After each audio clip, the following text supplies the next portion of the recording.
Deep in the desolate salt flats of the Astrakhan region, north of the Caspian Sea, lies a stretch of concrete that has haunted Western intelligence analysts for decades.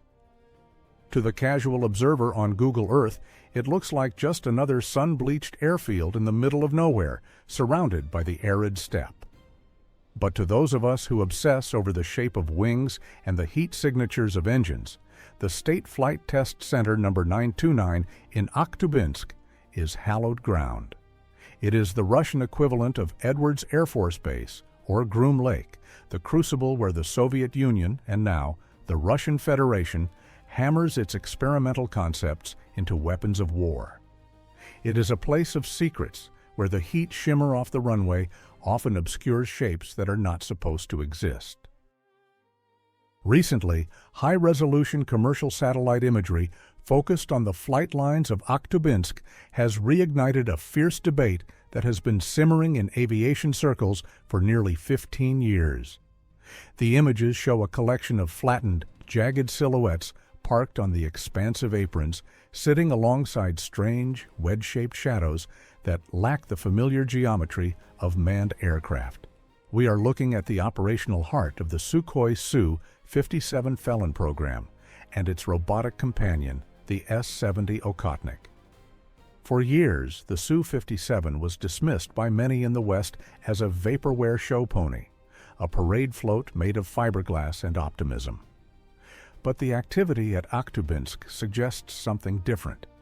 It suggests a mature, albeit troubled, weapon system that is finally evolving from a prototype curiosity into a frontline reality.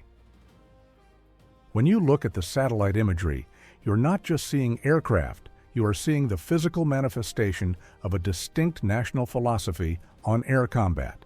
The United States Air Force prioritized absolute stealth above all else, with the F-22 Raptor and the F-35 Lightning II, willing to sacrifice range and kinematic performance to achieve invisibility. The Russians, observing from Akhtubinsk, took a different path.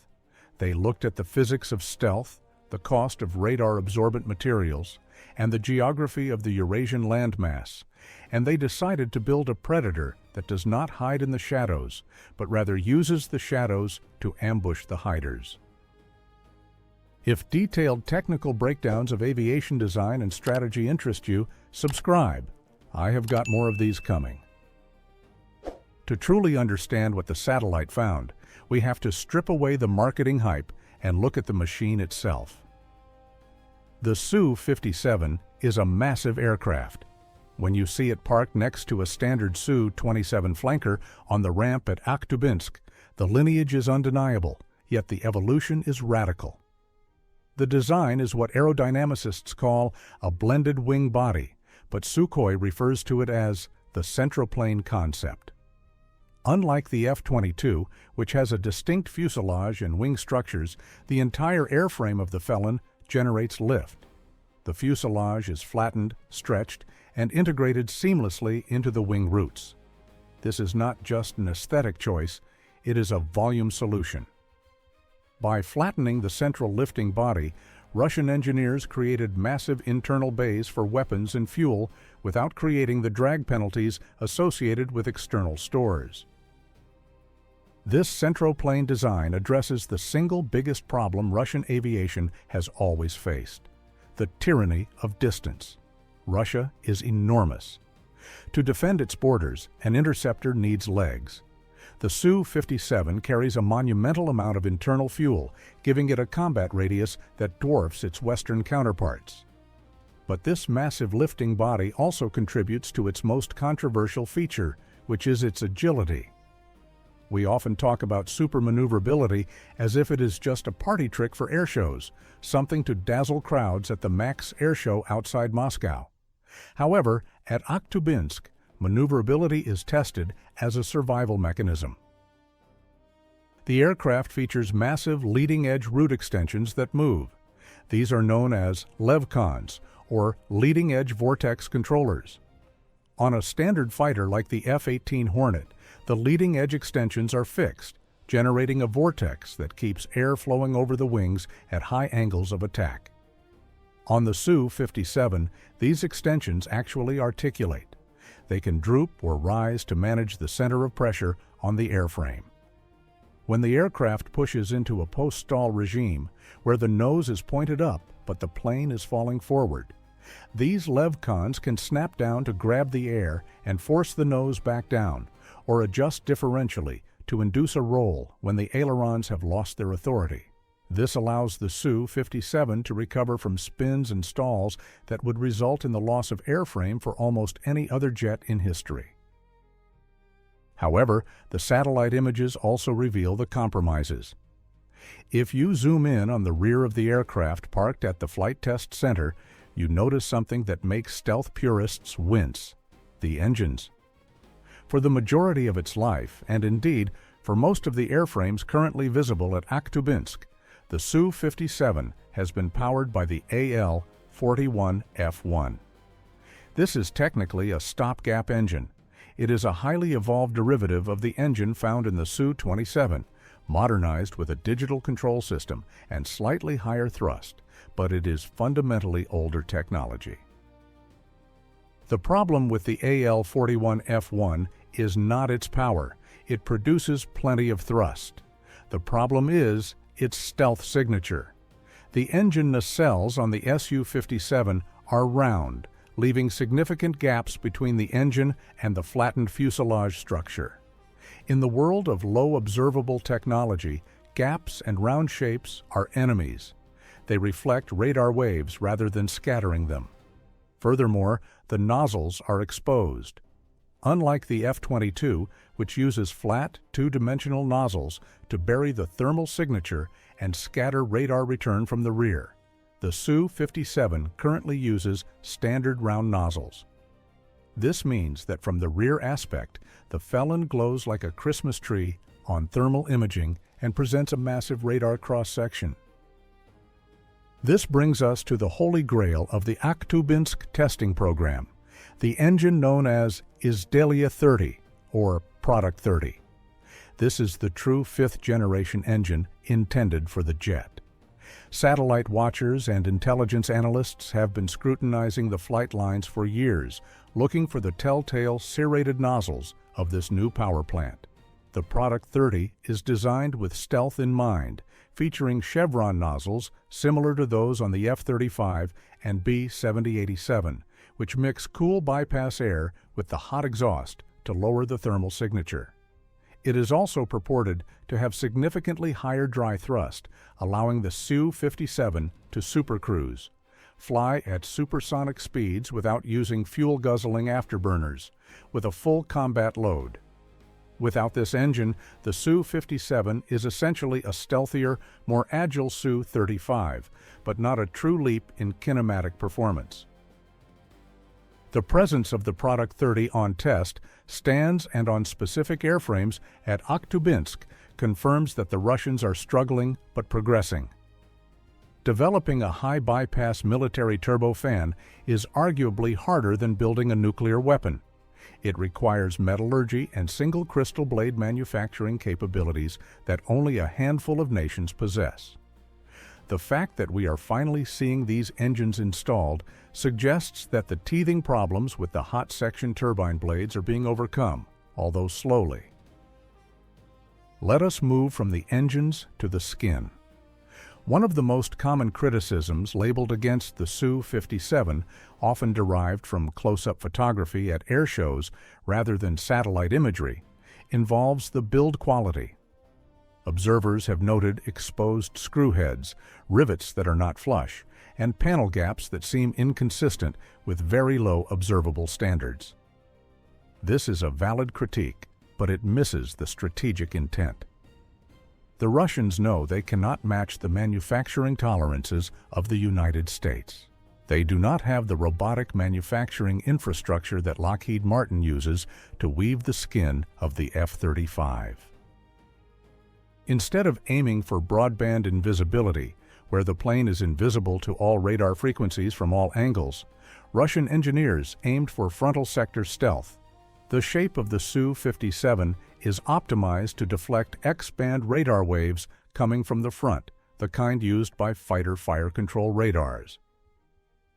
The planform alignment, where the leading edges of the wings and the tail stabilizers are swept at identical angles, is designed to scatter these specific waves. They accepted that the aircraft would be visible from the side and rear, and they accepted that low-frequency radars would see it.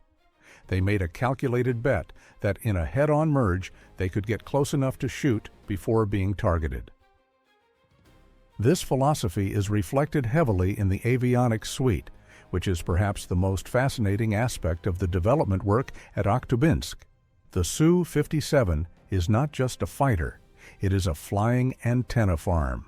While Western fifth-generation fighters rely on a single, massive, active electronically scanned array radar in the nose, the Felon utilizes the N-036 Bielka radar system, which is distributed across the airframe. It has the primary X-band radar in the nose, but it also features side-looking X-band arrays in the cheeks of the fuselage, just below the cockpit. This gives the pilot a field of view that extends well beyond 180 degrees, allowing the aircraft to track a target while flying perpendicular to it, a maneuver known as beaming. But the most distinct feature, and one that has caused significant concern for Western planners, is the inclusion of L-band radar arrays embedded in the leading edge extensions of the wings. L-band operates at a much lower frequency and longer wavelength than the X-band used for targeting. Stealth aircraft are physically shaped to defeat shortwave X-band radar. The tail fins and control surfaces of a fighter like the F-22 or F-35 are generally too small to resonate with long L-band waves.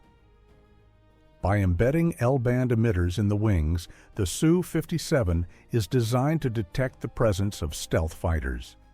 It might not be able to generate a weapons-grade lock with this low-frequency radar, but it can tell the pilot that there is something out there, and roughly where it is.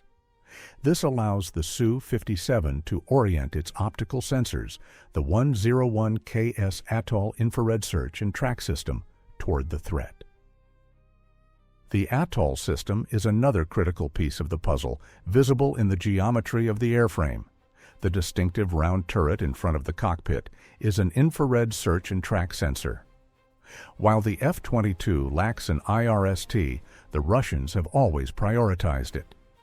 In an environment where radar usage is suicide because it gives away your position, a passive infrared sensor allows the Su-57 to stalk its prey silently, detecting the heat of an engine or the friction of air against a wing from dozens of miles away. The satellite images from Akhtubinsk also reveal the armament testing that defines the aircraft's mission. We see loading carts carrying the R-77M, the grid-fin medium-range missile designed to fit inside the internal bays. But more interestingly, we see the massive R-37M. This is an ultra-long-range air-to-air missile, effectively a flying telephone pole with a warhead designed to kill tankers and AWACS aircraft from 200 miles away. The ability of the Su-57 to carry these weapons internally or on semi-conformal pylons defines its role not just as a dogfighter, but as a sniper. It is designed to slip through the gaps in a radar network, sprint at Mach 2, and launch a decapitating strike against the support assets that make Western air power effective. Now we must address the other shape on the tarmac at Akhtubinsk, the one that looks like a stealth bomber shrunk in the wash. This is the S-70 Okhotnik, or Hunter. It is a flying wing heavy combat drone, roughly the size of an F-15 Eagle. The fact that these are parked alongside the Su-57 is no coincidence. They are designed to operate as a single combat unit. The Okhotnik is the loyal wingman to the Felon. The concept being tested at Akhtubinsk involves the Su-57 acting as the quarterback, staying further back in relative safety, while one or more S-70 drones push forward into the teeth of enemy air defenses. The drones carry the weapons and the active sensors. If an S-70 is shot down, it is a financial loss, not a national tragedy involving a dead pilot. The data link requirements for this are immense, requiring secure, high-bandwidth communication that cannot be jammed. The testing of these data links is likely the primary reason for the intense electronic warfare activity recorded by monitoring stations around the Caspian Sea. The S-70 utilizes a flat nozzle design, surprisingly more advanced in terms of stealth shaping than the current Su-57 engines. This suggests that the Russians are learning and iterating rapidly. The drone allows the Russian Air Force to increase the magazine depth of a flight of Su-57's without building more expensive manned airframes. A single Felon controlling 3 Okhotniks brings a terrifying amount of ordnance to a fight, all managed by a single human intellect. Knowing what you now know about its performance, do you think the design approach was worth it? Share your thoughts below. However, we must step back from the technical specifications and look at the operational reality. The satellite images at Akhtubinsk show us the ambition, but they also hint at the limitations. We do not see hundreds of these aircraft. We see a handful. Serial production of the Su-57 has been agonizingly slow. The program has been plagued by delays, accidents, and sanctions that have choked off the supply of critical high-tech components. For a long time, the fleet size was in the single digits. It is only recently that numbers have begun to tick upward into the dozens. This creates a severe issue for the Russian Air Force, the silver bullet problem. When you have so few of a high-value asset, you become terrified to use them. If a Su-57 were to be shot down over Ukraine, the propaganda loss would be catastrophic, and the technology transfer risk if the wreckage were recovered by Western intelligence would be a strategic nightmare. Consequently, while the Su-57 has been used in the Ukraine conflict, its role has been extremely conservative. It has reportedly been used to launch long-range missiles like the Kh-59 and the new Kh-69 cruise missiles from deep within Russian airspace, well beyond the reach of Ukrainian air defenses. It acts as a sensor platform, using its advanced radar to coordinate fire for older Su-35 and Su-34 aircraft. It is being flown, but it is not being fought in the way it was designed to be fought. It is a tiger that is being kept in a cage, allowed only to roar from a distance. The images at Akhtubinsk also reveal the maintenance footprint required to keep these beasts flying. The amount of support equipment, generators, cooling carts, hydraulic rigs surrounding each parked Su-57 is significantly higher than what you see around the older flankers. Stealth coatings are fragile. They require climate-controlled hangars and constant touch-ups. For a conscript-heavy Air Force accustomed to rugged aircraft that can sit out in the snow and be fixed with a sledgehammer, the Su-57 represents a logistical culture shock. The facility at Akhtubinsk is the ideal environment, fully staffed with the best engineers. Replicating that level of care at a frontline airbase in the mud of a conflict zone is a completely different challenge. When we compare the Su-57 to its contemporaries, the F-22 Raptor, the F-35 Lightning II, and the Chinese J-20 Mighty Dragon, the distinctions become sharp. The F-22 is a kinematic marvel designed for air supremacy through stealth and speed. The F-35 is a flying computer, a sensor node designed to integrate with the entire battlefield. The J-20 is a long-range interceptor designed to push American assets away from the Chinese coast. The Su-57 is something else. It is a brawler. It acknowledges that stealth is temporary. Its designers assume that eventually the merge will happen, the missiles will miss or be jammed, and the fight will come down to who can turn tighter and who has the bigger stick. It is a philosophical rejection of the Western first look, first shot, first kill doctrine, or at least a hedge against it failing. The ongoing work at Akhtubinsk suggests that Russia is aware of the aircraft's shortcomings. We are seeing constant modifications to the airframes. New antennas appear, sensor housings change shape, and the integration of the S-70 Okhotnik progresses. The satellite captures a program that is living and breathing fighting against economic sanctions and industrial bottlenecks to deliver a credible threat. One cannot ignore the Indian connection in the history of this site. For years, India was a partner in the program under the designation FGFA, Fifth Generation Fighter Aircraft. They pumped billions of dollars into the development that took place at Akhtubinsk before pulling out, citing concerns over the engine performance and stealth capabilities. Their departure left a funding void that Russia has struggled to fill.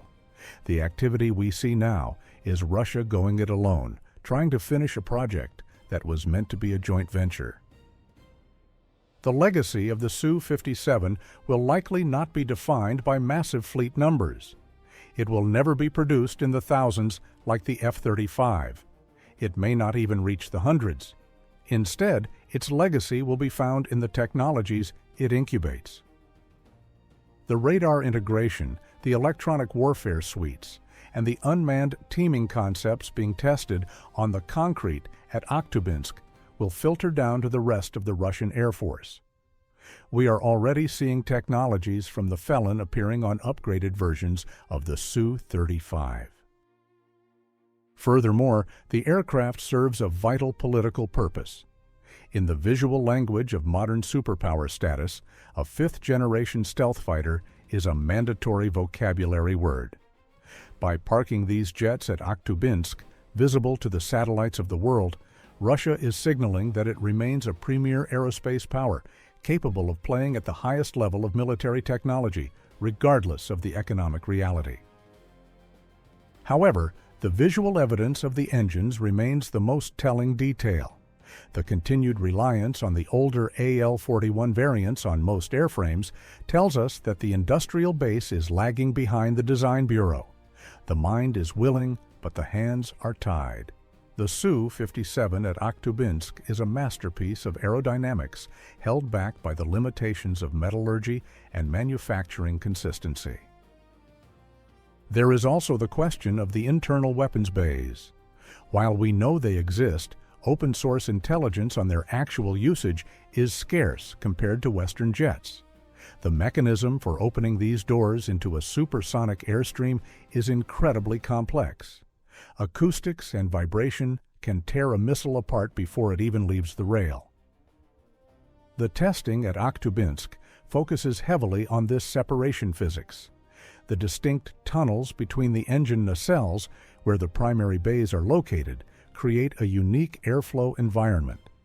Satellite images often show the aircraft on jacks with these bays open, technicians swarming underneath, calibrating the heavy hydraulic actuators needed to punch a missile out into the slipstream.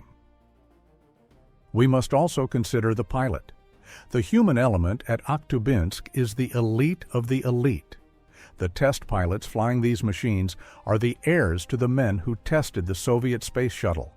They are operating on the bleeding edge of what is physically possible.